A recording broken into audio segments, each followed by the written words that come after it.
Evening दोस्त, कैसे हैं आप सब। उम्मीद है कि आप ठीक होंगे। हम लोग क्लास 12 के मैथमेटिक्स को डील कर रहे हैं और आईआईटी के सिलेबस को भी हम लोग साथ में कवर कर रहे थे।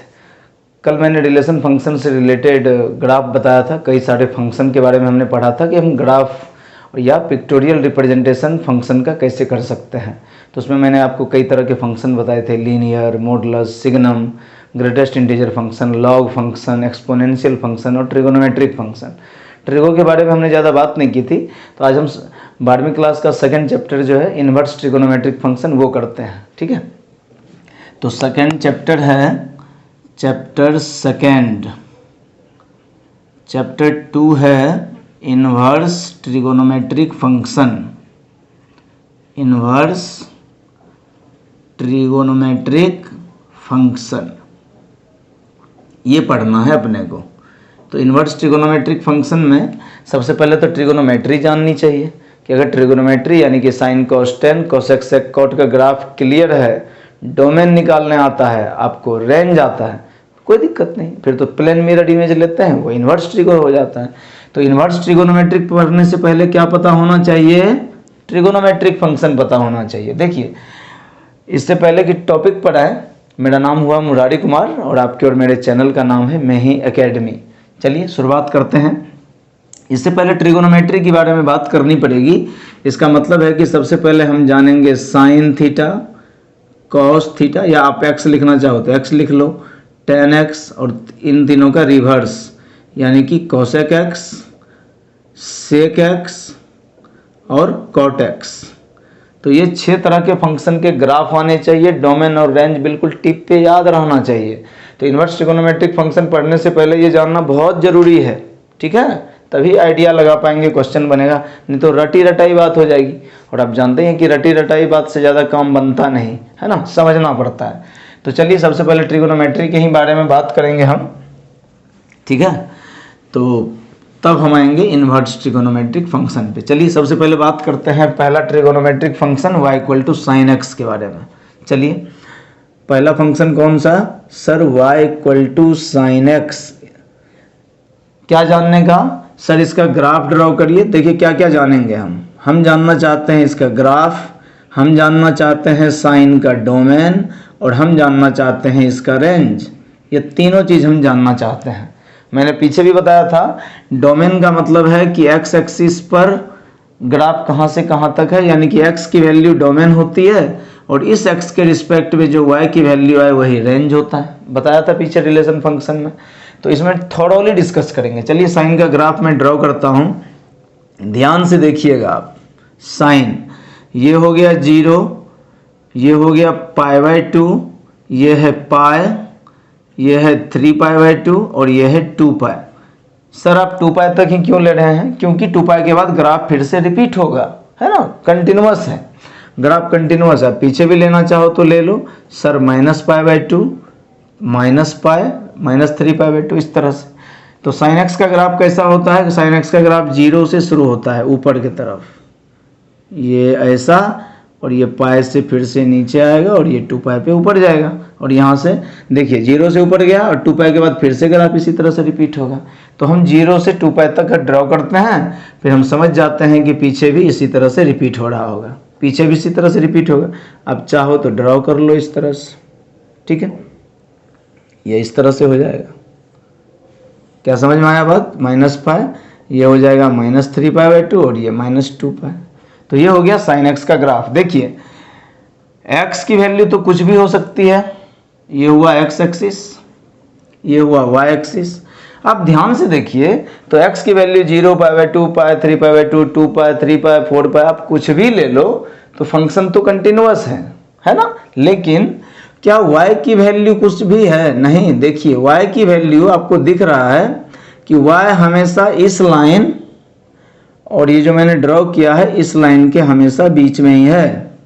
क्या बात समझ में आया आपको?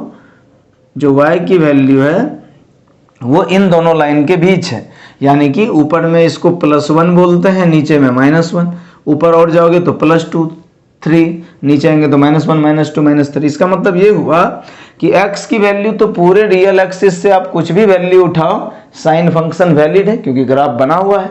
लेकिन y की वैल्यू -1 से 1 तक ही है, कभी भी ऐसा नहीं हो रहा है कि ग्राफ 1 से ऊपर चला जाए, या कभी भी ऐसा नहीं हो रहा कि ग्राफ जो है -1 से नीचे चला है, कभी नहीं हो रहा ना, ऐसा नहीं हो रहा। तो डोमेन किसको बोलते हैं? ये साइन फंक्शन का ग्राफ हो गया। This is the graph of y = sin x। मैंने क्या बताया आपको, क्या क्या जानना है? आपको जानना है डोमेन, और क्या जानने का सर? रेंज। तो डोमेन के लिए किसको देखेंगे? x एक्सिस को, और रेंज के लिए किसको देखेंगे? y एक्सिस को। तो डोमेन बताइए सर। डोमेन तो पूरे रियल वैल्यू होगी, तो r लिख देते हैं। r मतलब इस रियल एक्सिस की हर वैल्यू के लिए साइन फंक्शन वैलिड है। इसके रिस्पेक्ट में y की वैल्यू -1 से 1 तक ही, बस। तो रेंज कितना हो गया सर? -1 से 1 तक। ये क्लोज्ड ब्रैकेट लगाया है कि -1 और 1 भी तो वैल्यू है। देखिए π/2 पे कितनी वैल्यू सर? 1। 3π/2 पे कितनी सर? -1। तो -1 और 1 भी इंक्लूडेड है, इसीलिए ये क्लोज्ड ब्रैकेट, और डोमेन पूरा R होगा। क्या समझ में आया? तो आगे से जब भी पूछा जाए कि भैया ये sin x है, तो sin x किसके लिए डिफाइन है? डोमेन इसका R, और रेंज कितना इसका सर? -1 से 1 तक। तो इस तरह से लिखा रहे तो आप समझ जाइए कि साइन फंक्शन के लिए ये डोमेन है और ये रेंज है। याद आया?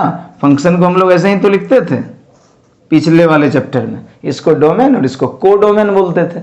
और कोडोमेन रेंज कब होता था? Range is the subset of codomain, वहाँ पढ़ा था हमने। तो कुछ कुछ ऐसा है। चलिए ये हो गया साइन की बात। अब हम बात कर लेते हैं कॉस की। सेकेंड फंक्शन कौन सा सर? y = cos x। क्या क्या जानना है सर? तो अपने को ग्राफ जानना है, अपने को डोमेन जानना है, अपने को रेंज जानना है। ये 3 चीजें हम सब फंक्शन के बारे में अभी जानेंगे। चलिए draw the graph. Sir graph draw कर लीजिए। कर लेते हैं ग्राफ ड्रॉ भैया। 0, π/2, π, 3π/2 और 2π। तो 0 से लेकर 2π के बीच ग्राफ ड्रॉ कर दीजिए कॉस का। तो कॉस ऊपर 1 से शुरू होता है, ये हो गया +1, नीचे हो गया -1। तो यहाँ से ग्राफ शुरू होगा इस तरह से, ये इस तरह से यहाँ आएगा, और ये इस तरह से ऊपर चला जाएगा। देखिए क्या समझ में आया? देखिए 0 पे ग्राफ नीचे उतर रहा है, 2π पे फिर देखिए यहाँ से नीचे उतर रहा है, यानी कि ये साइकिल बार बार रिपीट हो गया। पीछे ले जाना चाहो तो पीछे भी इस तरह से होगा। ये हो गया -π/2, ये हो गया -π। समझ गए? तो इस तरह से ग्राफ होगा। ये हो गया x एक्सिस, ये हो गया y एक्सिस। अब ध्यान से देखिए, ध्यान से देखिए दोनों ग्राफ में क्या सिमिलैरिटी है। ये 0 से स्टार्ट हुआ, ये ऊपर 0 मतलब ये 0 से ऊपर जा रहा है, लेकिन ये 0 पे वैल्यू कितनी इसकी? 1। यहाँ पे x की वैल्यू जब 0 है तो साइन की वैल्यू 0, यहाँ जब x की वैल्यू 0 है तो cos की वैल्यू 1। तो थोड़ा सा डिफरेंस है, लेकिन ध्यान रखने की क्या बात है कि सर x एक्सिस की कोई भी वैल्यू उठा रहे हैं तो ग्राफ है। इसका मतलब डोमेन के लिए हमको क्या देखना चाहिए सर? डोमेन के लिए तो आपको x एक्सिस देखना चाहिए। तो देख लो x एक्सिस, क्या x एक्सिस पे कोई भी वैल्यू उठाओगे cos वैलिड है? बिल्कुल है। तो डोमेन हो गया r। r मतलब इस रियल एक्सिस की कोई भी वैल्यू के लिए cos डिफाइंड है। रेंज के लिए किसको देखना है भैया? सर y को देख लो, देख लेते हैं। y एक्सिस पर देखिए, फिर से वही बात जैसा पीछे बताया कि आप साइन की वैल्यू कुछ भी ले रहे हैं, मतलब x की वैल्यू आप कुछ भी ले रहे हो, लेकिन उसके रिस्पेक्ट में cos की वैल्यू हमेशा -1 से 1 के बीच ही है। क्या ग्राफ ऊपर नीचे जा रहा है? नहीं जा रहा। तो रेंज -1 से 1 तक, हमेशा cos की वैल्यू -1 से 1 तक ही रहेगी। तो क्या लिख सकते हैं? लिख सकते हैं कि सर ये जो cos फंक्शन है उसका डोमेन तो R है, और इस R के रिस्पेक्ट में रेंज हमेशा -1 से 1 तक। मान लीजिए कोई क्वेश्चन है, उस पर लिखा हुआ है कि cos x, या ऐसे मैं लिख दूं cos x - 1 = 3। बताओ कि x की वैल्यू क्या होगी? बताओ क्या होगी? तो आप जानते हैं कि cos की वैल्यू कभी 3 हो सकती है क्या? cos की वैल्यू तो सर -1 से 1 तक ही हो सकती है, 3 तो होगी ही नहीं कभी। तो इसका मतलब नॉट डिफाइंड, ये क्वेश्चन ही गलत है, तुरंत क्लिक करना चाहिए। तो ये हो गया साइन cos। अब थोड़ा सा tan देख लेते हैं। समझ में आया होगा आपको? इसको लिखते जाइए, और एक बार जब आपको आ गया तो आप तो मास्टर बन जाओगे इन चीज़ों के। ठीक है, तो अब हम किसको देखते हैं? tan को। tan y = tan x। फिर हम देखेंगे sin cos tan का जो उल्टा है cos x sec cot का भी ग्राफ हम देखेंगे कि क्या होता है। ठीक है, चलिए y इक्वल टू 10x का देख लेते हैं कि कैसे हम ड्रॉ करते हैं। तो तीसरा फंक्शन कौन हो गया दोस्त? सर ये हो गया y इक्वल टू 10x। क्या जानना सर? सबसे पहले अपने को ग्राफ जानना है, फिर डोमेन जानना है, फिर अपने को रेंज जानना है। तीनों चीज़ जानना है, तीनों चीज़ जानना है। कैसे? तो ग्राफ ही ड्रॉ कर देते हैं सबसे पहले। आपको तो मज़ा ही आ रहा है ग्राफ सीखने में कि वाह सर मैं तो मास्टर बनूंगा। मतलब मास्टर मतलब टीचर नहीं, मास्टर मतलब सब्जेक्ट पर कमांड करूंगा, वो वाला मास्टर। तो माइनस पाई ये हो गया plus pi by 2 pi 3 pi by 2 2 पाई। आगे भी ग्राफ रिपीट होती रहेगी। ये x की वैल्यू हो गई, मैं आगे तक कर देता हूँ। ये x एक्सिस, पीछे भी लिख सकते हो आप minus pi by 2 minus pi. ठीक है। 10x क्या होता है यहाँ पे थोड़ी सी समझनी पड़ेगी चीज़ों को आपको। आपको पता ही है कि 10x बराबर होता है साइन बटे कॉस। डिनोमिनेटर कभी भी डिफाइंड, डिनोमिनेटर कभी भी जीरो नहीं होना चाहिए। कॉस कहाँ पे जीरो होता है? पाई बाई 2 के मल्टीपल पे। अभी मैंने पीछे बताया, पीछे वाला ग्राफ देखिए, कॉस का ग्राफ ऐसा, ये पाई बाई 2 हो गया, ये जीरो, ये पाई, और ये 3 पाई बाई 2 और ये 2 पाई। देखिए पीछे जो कॉस का ग्राफ बताया, ये हो गया y equal to cos x. 10 बराबर होता है साइन बटे कॉस। और आप जानते हैं कि कोई भी रैशनल नंबर डिनोमिनेटर जीरो नहीं होना चाहिए। तो कॉस एक्स जीरो होना चाहिए कभी भी नहीं। तो चेक करिए कॉस एक्स कहाँ पे जीरो हो सकता है? कॉस जीरो हो रहा है पाई बाई 2 पे, 3 पाई बाई 2 पे, यानी कि odd multiple of pi by 2। Odd मतलब 1 3 5 7। तो इसको कैसे लिखते हैं? इसको लिखते हैं 2n प्लस 1 पाई बाई 2। आप n की वैल्यू जीरो रखो तो पाई बाई 2, n की वैल्यू 1 रखो तो 2 1 3 पाई बाई 2, 2 रखो तो 2 2 जा 4 1 5 पाई बाई 2, माइनस 1 रखो तो माइनस पाई बाई 2। यानी कि odd multiple of pi by 2 चाहिए तो क्या लेना पड़ेगा expression? 2n plus 1 pi by 2। और जो n है वो n क्या इंटीजर है, 1 2 3 -1 -2 ये सब वैल्यू समझ गए। तो इसका मतलब ये हुआ कि 10 का ग्राफ कहाँ पर नहीं होगा? हर इस पॉइंट पे 10 का ग्राफ नहीं होगा। क्यों? क्योंकि पाई बाई 2 के मल्टीपल पे कॉस जीरो और डिनोमिनेटर में जीरो हुआ, यानी कि tan थीटा इन्फिनिटी हो जाएगी 1/0। अरे ऊपर में साइन एक्स है, नीचे में अगर जीरो आया तो ये इन्फिनिटी नहीं हो जाएगा? आपको पता भी है कि 10 पाई बाई 2 पे अनडिफाइंड, यानी कि जहां भी पाई बाई 2 का मल्टीपल है वहां पे हम लाइन खींच देते हैं कि भैया यहाँ तो ग्राफ बिल्कुल नहीं होगा, यहाँ तो ग्राफ बिल्कुल नहीं होगा, क्योंकि ये खतरा है। क्या खतरा है? कि डिनोमिनेटर जीरो हो सकता है। यहाँ पर cos x जीरो हो सकता है ना पाई बाई 2 के मल्टीपल पे, तो पाई बाई 2 को हटा ही दिए। तो यानी कि इसका ग्राफ कैसा होगा? देखिए tan 0 0, tan का ग्राफ सर ऐसा, ना इस पाई बाई 2 को टच किया ना इस पाई बाई 2 को टच किया है ना, क्योंकि इस पाई बाई 2 पे तो जीरो हो जाएगा। फिर से ग्राफ कैसा सर ऐसा, कितना सुंदर लग रहा है ना। फिर इधर से आएगा और यहाँ से ऐसे चला जाएगा। मैं पाई बाई 2 तक ही रोक रहा हूँ अपने आप को, यहाँ से ऐसे और ये इधर चला जाएगा। तो इस तरह का ग्राफ, ठीक है ना, ये ऊपर चला जाएगा, ये नीचे आ जाएगा। अब ध्यान से देखिए, ये हो गया y इक्वल टू 10x का ग्राफ।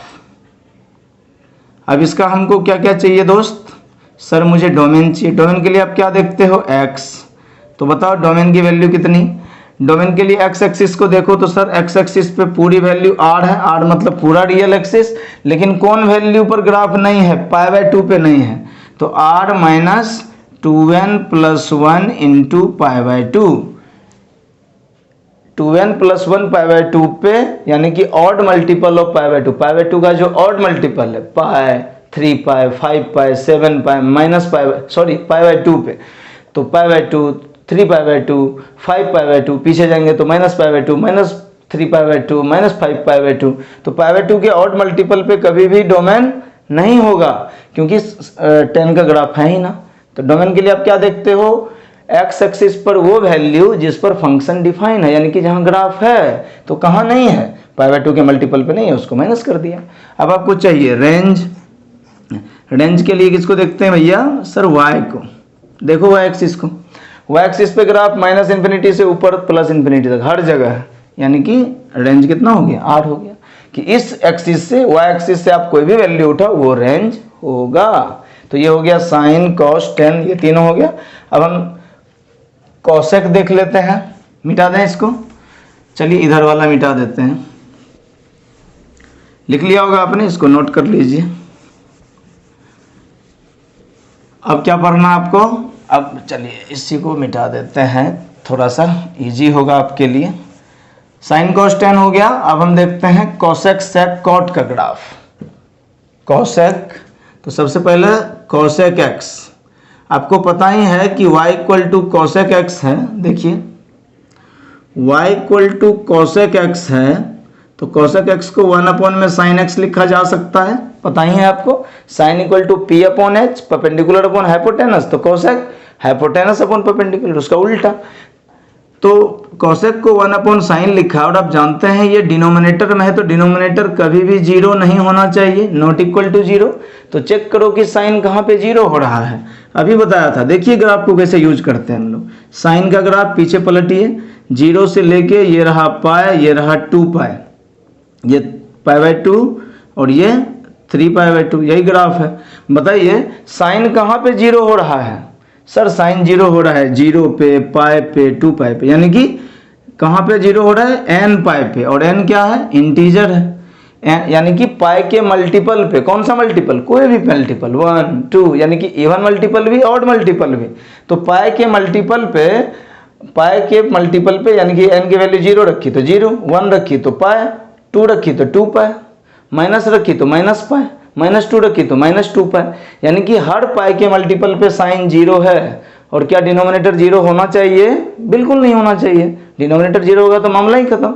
आपको पता तो है कि rational number P upon Q के फॉर्म में होता है, क्यू कभी भी 0 नहीं होना चाहिए। तो क्यू अगर 0 हो गया तो उस टर्म को हटाओ, तो कोसेक एक्स तब डिफाइन होगा जहां साइन एक्स 0 नहीं हो। तो ग्राफ ड्रॉ करते हैं। ग्राफ कैसे ड्रॉ करते हैं दोस्त? देखिए ध्यान से समझिए कोसेक को। कोसेक थोड़ा आपको मुश्किल जैसा लगेगा, लेकिन है नहीं। 0 π/2 पाई, 3π/2 2 पाई, ठीक है। अब आप बोलोगे सर कोसेक 1 अपॉन साइन है, तो साइन कहाँ पे 0 हुआ है? n पाई पे, यानी कि पाई के मल्टीपल पे। तो पाई पे तो ग्राफ होना नहीं चाहिए भाई, नहीं होना चाहिए ना, क्योंकि पाई के मल्टीपल पे तो साइन 0 और नीचे डिनोमिनेटर 0 होना नहीं चाहिए। समझ गए बात? तो ये जो डॉटेड लाइन पे मैं ग्राफ ड्रॉ कर रहा हूँ, यहाँ पर तो ग्राफ बिल्कुल नहीं होगा। होगा क्या? नहीं होगा सर। तो पाई के मल्टीपल पे ग्राफ नहीं होगा। कहाँ नहीं होगा? यहाँ नहीं होगा, यहाँ नहीं होगा, यहाँ नहीं होगा, यहाँ नहीं होगा, बाद बाकी बीच में हो सकता है। चलिए, अच्छा एक चीज और है, जिस लाइन को ग्राफ टच नहीं करे उसको एसिम्पटोट कहते हैं। कल मैं बताना भूल गया था, ग्राफ में ये भी था एक, एसिम्पटोटिक कर्व क्या होते हैं। तो जिस x का वो वैल्यू जिसके लिए y 0 हो जाए, या y का वो वैल्यू जिसके लिए x 0 हो जाए, x y के ऐसे वैल्यू को एसिम्पटोट कहते हैं। एसिम्पटोट एक स्ट्रेट लाइन होता है। तो एसिम्पटोटिक कर्व का स्ट्रक्चर कैसा? Sir straight line. कैसा स्ट्रेट लाइन? जिसको ग्राफ छूता ही नहीं। चलिए बताइए, अब बताइए साइन कोसेक एक्स मतलब 1 अपॉन साइन। तो हम साइन को लेकर के समझते हैं कि कोसेक का ग्राफ कैसा होगा। बताइए साइन एक्स π/2 पे कितना? सर 1। π/2 पे इसकी वैल्यू कितनी है? +1। तो यानी कि π/2 पे साइन 1, तो 1 अपॉन 1 1, यानी कि कॉस भी 1। तो π/2 पे वैल्यू कितना? सर +1 यहाँ पे। और इसको, इस पॉइंट को, ग्राफ को टच नहीं करना है। ये कैसा होगा ग्राफ? सर ऐसा ऊपर, और इधर सर ऐसा, ठीक है। 3π/2 पे चेक करो। सर 3π/2 पे ग्राफ जो है ये -1 पे है साइन का। तो साइन की जगह -1 रखो, 1 अपॉन -1 -1, यानी कि 3π/2 पे ग्राफ कैसा? -1 नीचे की तरफ। अच्छा इस लाइन को टच नहीं करना चाहिए था भाई, ये गलती से टच हो गया है, ठीक है। ऐसा ग्राफ -π/2 पे चेक करो। ये ग्राफ देखिए इस तरह से नीचे आएगा। तो -π/2 पे वैल्यू कितनी है? सर -1। तो -π/2 पे भी कितना? -1। क्या समझ में आया आपको? इस तरह से ये किसका ग्राफ हो गया? ये जो दिख रहा है लाइन, सर ये ग्राफ हो गया कोसेक एक्स का। ध्यान से देखिए, यहाँ पे लाइन ड्रॉ करता हूँ मैं, और मैं यहाँ लाइन ड्रॉ करता हूँ। यहाँ है -1, यहाँ है +1। डोमेन और रेंज जानने की कोशिश करते हैं। Domain of cosec x, domain के लिए क्या देखोगे? Sir x. और रेंज निकालना हो तो रेंज के लिए क्या देखेंगे हम लोग? Sir y. ध्यान से देखिए, ये ग्राफ किसका है? कोसेक एक्स का। कोसेक एक्स का डोमेन जानना है। डोमेन के लिए एक्स एक्सिस को देखो, क्या ग्राफ हर एक्स पर है? नहीं है। कहाँ नहीं है सर? पाई के मल्टीपल पे नहीं है। तो रेंज हर आर है, लेकिन किस पे नहीं है ग्राफ? एन पाई पर। तो r minus n pi, r minus n pi. हालांकि इसको लिखने का तरीका पता है आपको क्या होता है? ये तो मैं डायरेक्ट लिख दे रहा हूँ। इसका तरीका होता है x is such that x belongs to n pi, और एन क्या है? या n equal to n pi, और एन क्या है? N belongs to integer. इसी को आप ऐसे लिखो या आर माइनस एन पाई कर दो सीधा, है ना।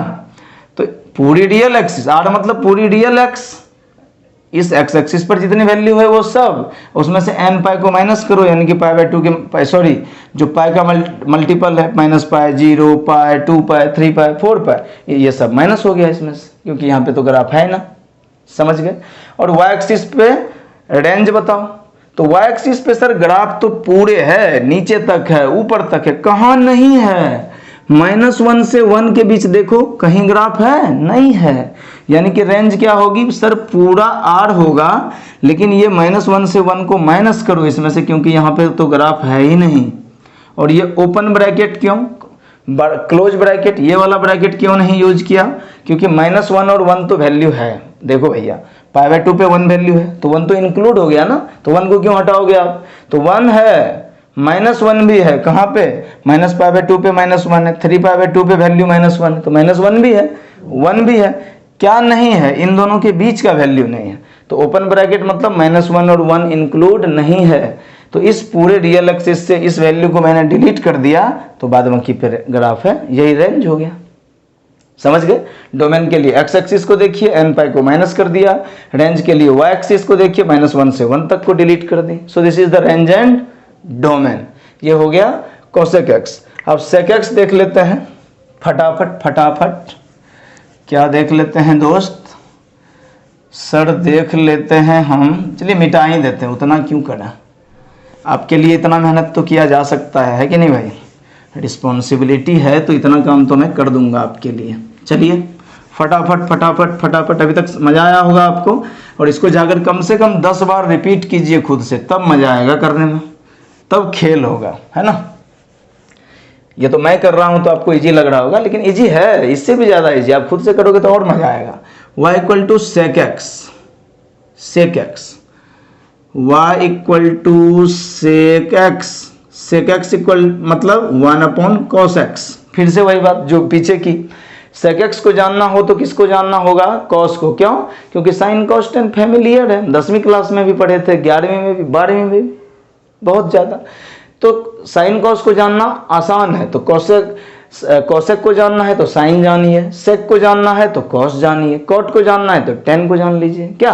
क्योंकि साइन कॉस टेन से हम ज़्यादा फैमिलियर है। तो 1/cos x, ठीक है। किसी के बारे में जानना हो तो, किसी मान लीजिए कोई आदमी है, आपको उस पर्सन के बारे में जानना हो तो कैसे पता करेंगे? उसके दोस्तों के पास जाइए, दोस्त ओपन होते हैं, वो सब कुछ बता देंगे आपको, वही है। तो सेक को जानना है तो कॉस के पास जाइए, बोलो भैया बताना सेक कैसा है, तो वो बता देगा सेक मेरे ही तरह है, नालायक था। तो cos x equal to 1/cos x। तो sec x को डिफाइन होना है तो 1/cos x, तो नीचे वाला टर्म कभी भी 0 नॉट इक्वल टू 0, 0 नहीं होना चाहिए। तो पता करिए कि cos कहाँ पे 0 होता है। तो cos का ग्राफ फटाफट ड्रॉ कर लें, कर लो सर। ये रहा cos x का ग्राफ, 0 π/2 पाई, 3 π/2 2 पाई। अभी अभी सीखा था हमने, -1 से लेके ग्राफ कहाँ तक? +1 तक। ये हो गया y equal to cos x का ग्राफ। cos x 0 नहीं होना चाहिए, तो बताओ 0 है कहाँ पर? cos x कहाँ पे 0 है सर? π/2 पे 0 है, 3 π/2 पे 0 है, यानी कि ऑड मल्टीपल ऑफ π/2 पे 0 है। आप बोलोगे सर ऑड मल्टीपल क्यों बोलते हैं, n इंटू π/2 क्यों नहीं कर देते?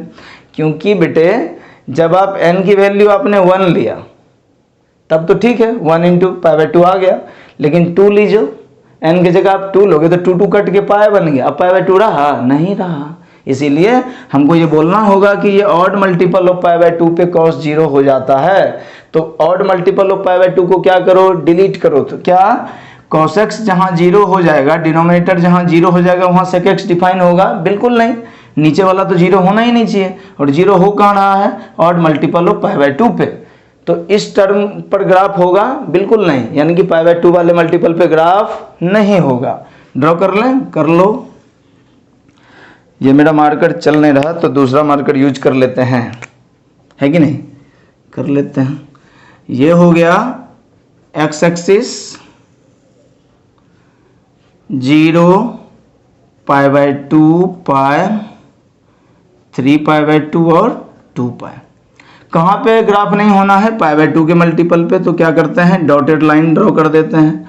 जहाँ पे ग्राफ नहीं ड्रॉ होगा वो एसिम्पटोट है, अभी बताया मैंने, -π/2 -π। यहाँ भी ग्राफ ड्रॉ, यहाँ भी डॉटेड लाइन ड्रॉ कर दिया मैंने, डॉटेड लाइन। और ये हुआ सॉलिड लाइन, ये हुआ dotted line, dot dot dot dot. आपको क्या जानना है? sec x। तो क्या जानना होगा? cos x। तो पाई कहाँ पे ग्राफ नहीं होगा? ऑड मल्टीपल ऑफ π/2, यानी कि ये इस लाइन पे ग्राफ नहीं होगा, इस लाइन पे ग्राफ, इस लाइन पे ग्राफ नहीं होगा। पता चल गया आपको? तो कहाँ होगा बताओ? 0 पे वैल्यू कितनी है सर? 1। तो यानी कि 0 पे वैल्यू कितनी? cos की वैल्यू 1, 1/1 1, यानी कि sec x भी कितना? 1। तो 0 पे वैल्यू है 1, यानी कि ग्राफ कैसा होगा सर? ऐसा, ऐसा टच नहीं करेगा लेकिन ऐसा। अच्छा, पाई पे वैल्यू बताइए सर। पाई पे वैल्यू -1 है, देख लीजिए, -1। तो cos की वैल्यू -1, 1/-1 -1, तो sec x की वैल्यू -1। तो पाई पे वैल्यू कितनी? ये हो गया +1, ये हो गया -1। तो पाई पे वैल्यू है -1। तो ग्राफ कैसा है? नीचे की तरफ ड्रॉ हो जाएगा। ठीक है सर, -π पे बताओ। तो आप ग्राफ ड्रॉ कर लो पीछे। ये रहा -π/2 और -π पे वैल्यू कितना हो जाएगा? यहाँ -1। तो यहाँ भी वैल्यू कितना? -1। तो ग्राफ कैसा होगा? ऐसा होगा। आप ड्रॉ करोगे इधर तो इधर भी ऐसा हो जाएगा। ठीक है, ये किसका ग्राफ हुआ? sec x का। तो sec x का ग्राफ हुआ तो अपने को क्या जानना है सर? डोमेन। डोमेन के लिए हम किसके पास जाएंगे? x एक्सिस पर देखेंगे। और हमको अगर रेंज जानना हो तो हम कहाँ जाएंगे? हम y एक्सिस पर जाएंगे। ध्यान से समझिए, डोमेन जानना हो, क्या x एक्सिस पर हर वैल्यू के लिए ग्राफ है? नहीं है। कहाँ नहीं है सर? π/2 के मल्टीपल पे नहीं है। तो जहां जहां नहीं है उसको हटाओ। तो पूरा डोमेन क्या लिखते हैं? r मतलब पूरा रियल एक्सिस की हर वैल्यू। और इसमें से डिलीट क्या करना है? जहां ग्राफ नहीं है। कहाँ नहीं है? π/2 के मल्टीपल पे, यानी कि r माइनस ये वाला ऑड मल्टीपल ऑफ π/2। और n क्या है? इंटीजर है, 1 2 3 -1 -2 ये सब। y एक्सिस को देखिए ध्यान से। क्या y एक्सिस पर ग्राफ हर जगह है? नहीं सर, हर जगह तो नहीं है। ग्राफ 1 के ऊपर है, -1 के नीचे है, बीच में -1 से 1 के बीच में ग्राफ है? नहीं है। रेंज के लिए किसको देखते हैं? y एक्सिस को। तो y एक्सिस पर 1 से ऊपर ग्राफ है, -1 से नीचे है, बीच में नहीं है। तो रेंज क्या हो जाएगा? पूरा r, पूरा रियल एक्सिस। लेकिन कहाँ क्या नहीं सर? -1 से 1 तक ओपन ब्रैकेट। क्यों? क्योंकि -1 भी है और 1 भी वैल्यू है। समझ गए? तो याद रखना है ये सब बस। जब इन्वर्स ट्री को कल मैं बताऊंगा, अभी देखता हूँ, अभी टाइम मिलेगा तभी रिकॉर्ड करता हूँ, अभी तो रात हो रहा है। तो आपको बहुत सही तरीके से समझ में आएगा। आप फटाफट, आपको वैल्यू याद नहीं रखनी पड़ेगी, फटाफट आप ग्राफ ड्रॉ करोगे छोटा सा, फटाफट क्वेश्चन कर लोगे। तो IIT मेंस में एडवांस में जब आप तभी खेल पाओगे जब आपको ग्राफ पर कमांड हो। ठीक है, तो ग्राफ का मास्टर बनना है आपको। ठीक है, ग्राफ का मास्टर बनना है। बोलो हाँ सर बनेंगे हम। हाँ हाँ, क्यों नहीं बनेंगे भाई। जब मुझे आता है तो आपको भी आ जाएगा, इतना बड़ा चीज़ तो है नहीं। ठीक है, चलिए क्या जानना अब? आज के ट्रिगोनोमेट्रिक फंक्शन का आखिरी ग्राफ, यानी कि y = cot x। cot x क्या जानना सर? ग्राफ, डोमेन और रेंज जानना। फिर से वही बात, कॉट को जानना है तो कॉट के दोस्त के पास जाइए, और इसका दोस्त है 1/10x। 10x का ग्राफ अभी बताया था मैंने कुछ देर पहले कि 10 π/2 के मल्टीपल पे डिफाइन नहीं होता है। π/2 पे 1090 की वैल्यू क्या हो जाती है? यानी कि 10 π/2 इनफाइनाइट हो जाता है। तो π/2 के मल्टीपल पे 10 ग्राफ नहीं बनाएगा। मतलब ये कि π/2 पे, अच्छा चलिए छोड़िए वो सब, आपको ये भी नहीं शौक है जानने का तो कोई बात नहीं। क्या जानना आपको? cot x। हम फालतू का tan के बारे में बात कर रहे हैं, क्यों बात करेंगे भाई? मुझे तो ये जानना है कि cot x कैसा है, तो किससे पूछेंगे? tan x से। cot x equal to 1/tan x, और मैंने बताया है कि डिनोमिनेटर कभी भी जीरो नहीं होना चाहिए। तो tan x कहाँ पे जीरो हो जाता है? tan x जीरो नहीं होना चाहिए। तो पता करो कि tan जीरो होता कहाँ पे। तो हमको पता चला कि सर tan का ग्राफ ऐसा कुछ होता है, tan का ग्राफ ऐसा कुछ होता है। देखिए ध्यान से, ऐसा ग्राफ होता है tan का, यानी कि π/2 पे तो tan होता ही नहीं है, ग्राफ ही नहीं होता। तो tan जीरो कहाँ पे हो रहा है? सर जीरो पे, पाई पे, 2π पे, यानी कि multiple of pi, n pi, और n belongs to integer. n pi, n की वैल्यू n की जगह पर जीरो रखिए तो 0 इंटू पाई, जीरो पे भी जीरो है। 1 रखिए तो 1 इंटू पाई, पाई पे भी जीरो है। 2 रखिए 2 पाई पे भी जीरो है। पीछे जाएंगे माइनस पाई, वहाँ भी जीरो है। यानी कि पाई के मल्टीपल पे, चाहे ऑड हो इवन हो, तो पाई के मल्टीपल पे tan जीरो है, और नीचे जीरो होना नहीं चाहिए। तो tan x जहाँ भी जीरो है, यानी कि n पाई पे जीरो है, तो n पाई पे cot x डिफाइन होगा? नहीं होगा, क्योंकि डिनोमिनेटर जीरो होना नहीं चाहिए। तो जब हमको पहले ग्राफ ही ड्रॉ कर लेते हैं, तब हम आपको समझाते हैं। तो बताने का क्या मतलब है कि tan x जीरो नहीं होना चाहिए, यानी कि n पाई पे क्या cot x का ग्राफ होगा? नहीं होगा। तो देख लेते हैं करके। ये हो गया y एक्सिस, ये हो गया x एक्सिस, 0, π/2, पाई, 3π/2, 2π।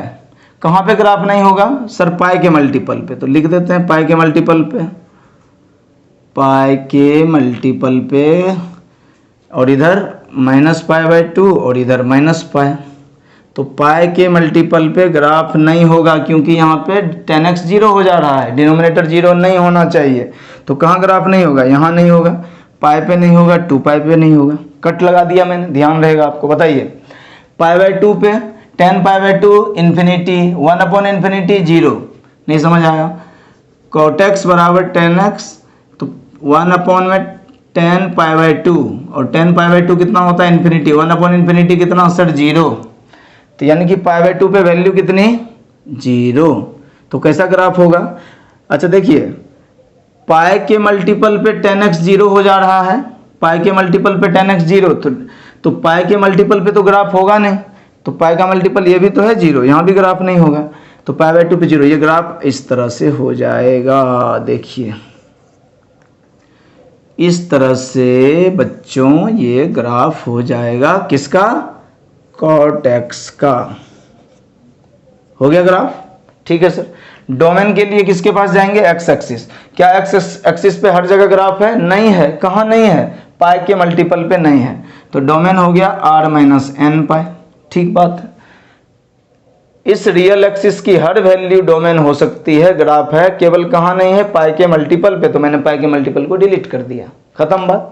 रेंज देख लीजिए, रेंज के लिए y एक्सिस देखते हैं, y एक्सिस पे तो पूरा ग्राफ है, -∞ से +∞ तक, यानी कि रेंज हो जाएगा r, या कई लोग इसी को क्या लिखते हैं? -∞ से +∞।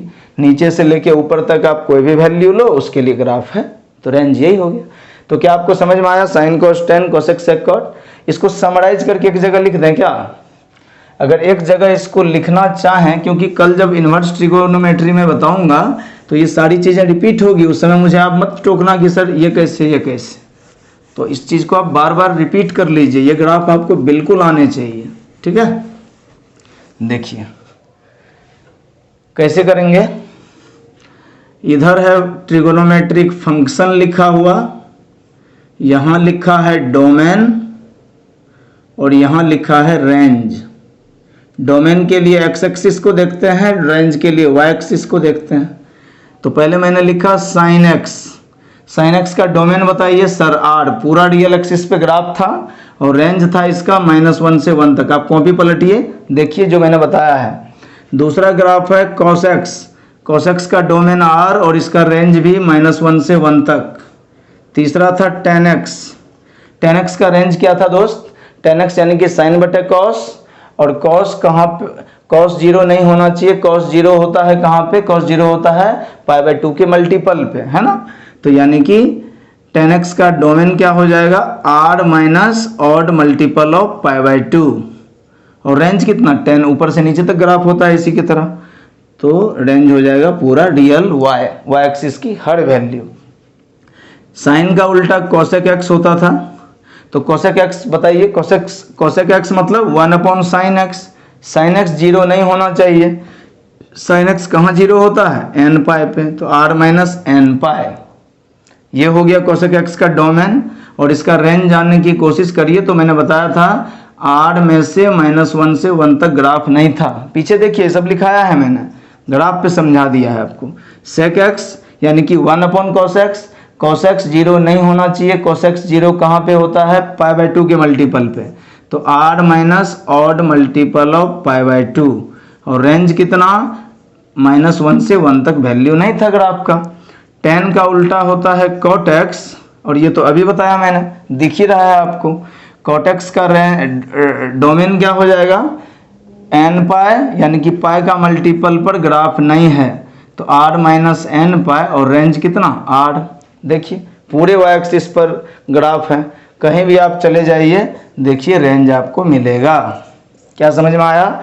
तो ये चीज़ें याद रहेगी, ये 11th क्लास की चीज़ थी, लेकिन आपको आना चाहिए इन्वर्स ट्रिगो पे, तभी आप खेल पाओगे। एक तो ये चीज़ आना चाहिए आपको, दूसरा कुछ एंगल है जिस पर आपको साइन कॉस टेन की वैल्यू याद रहनी चाहिए सीधे सीधे। देखिए मैं बताता हूँ कुछ कुछ, फिर इन्वर्स हम खेलेंगे तो मज़ा आएगा हमको, ठीक है। देखिए कल डोमेन रेंज का क्वेश्चन भी करते हैं बहुत सारा, ठीक है, तब मज़ा आएगा। देखिए इधर है फंक्शन और यहाँ पे मैं लिख रहा हूँ एंगल। थीटा की value 0 degree, 30 degree, 45 degree, 60 degree और 90 डिग्री, ठीक है। देखिए ध्यान से, ये सब चीज़ें आपको याद रहनी चाहिए टिप पे, तभी आप खेल पाओगे।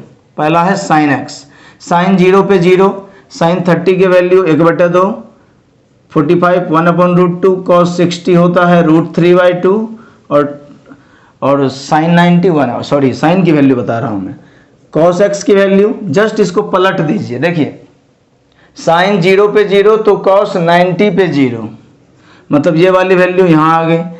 cos 30 पे हाफ, साइन 30 पे हाफ, तो cos 60 पे हाफ। ये tan 45 1/√2 ही होता है, cos 30 होता है √3/2 और cos 90 होता है 1। ध्यान से देखिए क्या किया मैंने, साइन की जो वैल्यू निकली है इसको जस्ट, ये साइन की वैल्यू है तो इसको मैंने जस्ट ऐसे पलट दिया है बस। 1 यहाँ, √3/2 यहाँ, 1/√2 यहाँ, हाफ यहाँ, 0 यहाँ। क्या समझ में आया? कितना लॉजिक है। तो एक याद रहेगा तो ये भी याद रहेगा आपको। 45 पे दोनों की वैल्यू सेम होती है। अब मुझे 10x याद करना है, तो आपको 10x अलग से याद करने की क्यों ज़रूरत है क्या? नहीं है। क्यों, कैसे नहीं है सर? 10x होता है दोस्त साइन बटे कॉस, तो ये रहा साइन, ये रहा कॉस, साइन बटे कॉस, साइन में कॉस से डिवाइड कर दो, हो गया 10। तो 0 पर 0/1 0, 1/2 डिवाइडेड बाय √3/2, नीचे से 2 कट गया, क्या बचा 1/√3, 1/√2 1/√2 कट कटा के क्या बचा 1, नीचे से 2 कैंसिल हो जाएगा, बचेगा √3, 1/0 हो गया इन्फिनिटी। अभी पीछे आपने देखा था कि 10 की वैल्यू 1090 पे अनडिफाइंड है, इन्फिनिटी हो जाती है वैल्यू। तो कम से कम इतना तो जरूर याद रखिए। cos x sec cot याद नहीं भी रखेंगे तो काम चल जाएगा, ठीक है। जैसे इसीलिए काम चल जाएगा, जैसे मान लीजिए क्वेश्चन है cosec इनवर्स x, इस तरह का क्वेश्चन, तो आप जानते हैं कि इसी को हम साइन इनवर्स 1/x लिख सकते हैं। आगे बताऊंगा मैं कल। तो जब ऐसे लिख सकते हैं तो हम cos x से क्यों खेलें, हम साइन से खेलेंगे, क्योंकि साइन ज़्यादा आसान है। तो कल इन्वर्स जब पढ़ेंगे तो ये सारी चीज़ें रिपीट होगी फिर से, तो आना चाहिए आपको, ठीक। तो ये 11th का भी पोर्शन था, लेकिन अगर IIT के पेपर देने हैं आपको तो ये 12 का भी पोर्शन है। सो माइंड इट, ये सारे ग्राफ को रिपीट करिए। उम्मीद है आपको ठीक लगा होगा। चलिए, थैंक यू सो मच, मज़े करिए।